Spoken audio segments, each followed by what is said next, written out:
US shares F-22 designs with Japan and to develop an export version of F-22 Raptor. Lockheed Martin has provided the Japanese government with information on how the F-22 Raptor is designed as Japan pursues a hybrid of F-22 and F-35 to replace its F-2 fighter fleet. On Thursday, Nikkei Asian Review reported that the largest American defense contractor forked over technology on the U.S. Air Force's elite F-22 Raptor to support Japan in its goal of building a new fighter program. Fighter jet programs can take up to a decade to develop. In some cases, like the F-35, takes 2 decades. Japan already has acquired F-35 aircraft, plans to acquire more, and operates one of 2 non-US based F-35 production factories. The US Air Force also repeatedly expressed a concern that the rebooted effort would compete for resources with its F-35 procurement and upgrade efforts.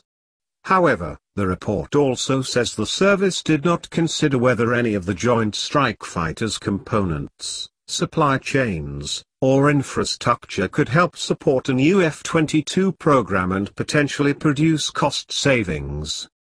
The service also determined that it was still technically feasible to develop an export version of the F-22, potentially helping to share the cost burdens and reduce the unit costs even further. The report cites a separate 2010 Air Force study that estimated the costs of doing just that.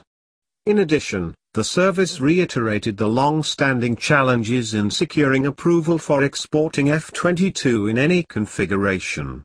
The report identifies a number of U.S. government stakeholders who would have to sign off on any foreign deliveries, but Air Force censors redacted all of them.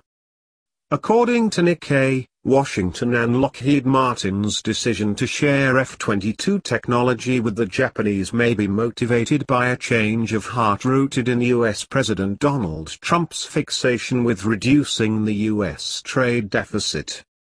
Japan is the U.S. 4th largest trading partner by total value of goods exchanged between the 2 countries.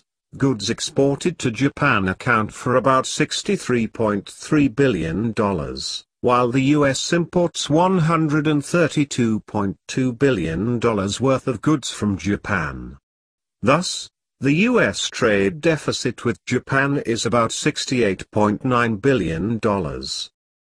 Japan, however, faces a difficult decision over whether to accept Lockheed's offer, Nikkei reported, adding that while Japan wants to produce its next-generation aircraft indigenously, it would be difficult for Japan to turn down an offer of arms from the US, its strongest ally. When it comes to flyaway cost of actual F-22 aircraft costs to build itself, without research and development costs included the last 60 F-22s that were produced during its production run cost an average of $137 million per copy, which was approaching the F-35's cost during the same time in its production run. So, it seems likely that further reductions in production cost could be realized beyond what the restart study states. And especially considering the F-22 is a known commodity, not some new fighter just entering into production. One idea for defraying F-22 production costs is to share F-22 technology with foreign partners. Lockheed Martin built 195 F-22 Raptors in total, and the stealthy aircraft was never approved for foreign sales. Even the expensive Raptor restart is drastically cheaper than buying 1,700 F-35 aircraft. The conclusions of this study were likely baked into it before it really even began, and at this point investing huge sums of money into restarting F-22 production doesn't make all that much sense. That money could be invested in other programs like the USAF's Penetrating Counter-Air, Next-Gen Fighter Initiative, and especially in high-end unmanned combat air vehicles. Thank you for watching. Please like, share, comment, and subscribe.